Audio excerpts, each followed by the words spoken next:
Northwest. Thank you, Mr. Speaker.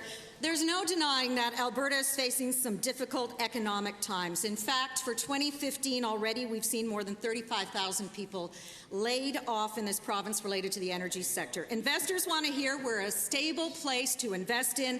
They are not hearing that right now from our government. To the Premier, when earlier this fall you insinuated your government did not see the value in a long-term development of the oil sands, you risk damage to one of Alberta's strongest industries. Can the Premier tell us what the strategy is going forward? Leave it in the ground or get it to market? Albertans want to know.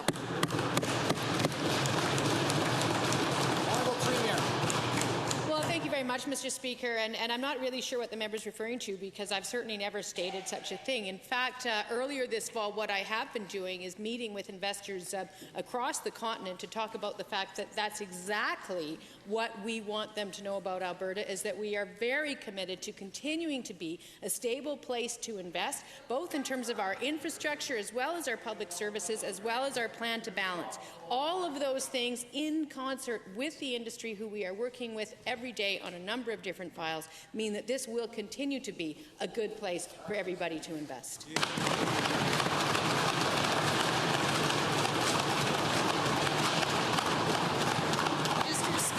And yet, during the recent federal campaign, this government's federal NDP brothers and sisters suggested oil sands oil may have to stay in the ground.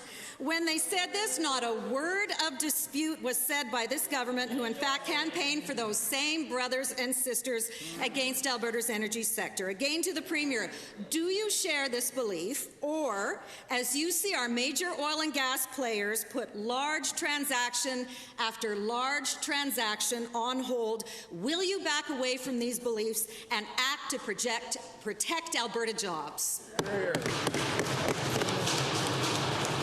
Well, you know, with the greatest of respect to the member opposite, I would think twice about attributing things that their federal cousins had said or done to people.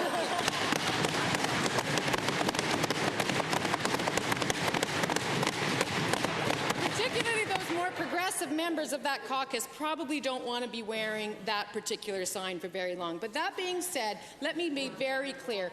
This government is committed to working as partners with our oil and gas industry to ensure that it is able to recover from the struggles that it is going through right now because of the international drop in the price of oil.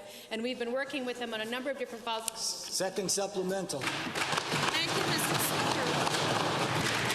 On a recent trip to China, the Energy Minister stated Alberta needs a pipeline built right now, and that they were looking at whatever gets us there the quickest. A great sentiment, but getting our oil to market requires boots to the ground. Industry still sees a government and Premier apologizing for our oil sands. To the Premier, when are you going to change the dial and start selling Alberta and its industries the way we desperately need you to now? Mr. Speaker. Well, in fact, I think one of the key things that has impeded the ability of industry from this province to get a pipeline across is that former government, that caucus's record on the environment and their failure to take real action so that investors and leaders in other jurisdictions understand that you can develop our oil sands responsibly and in line with larger economic concerns that all people are concerned about. So that's what we're going to do, because that's how we're going to get our product to market.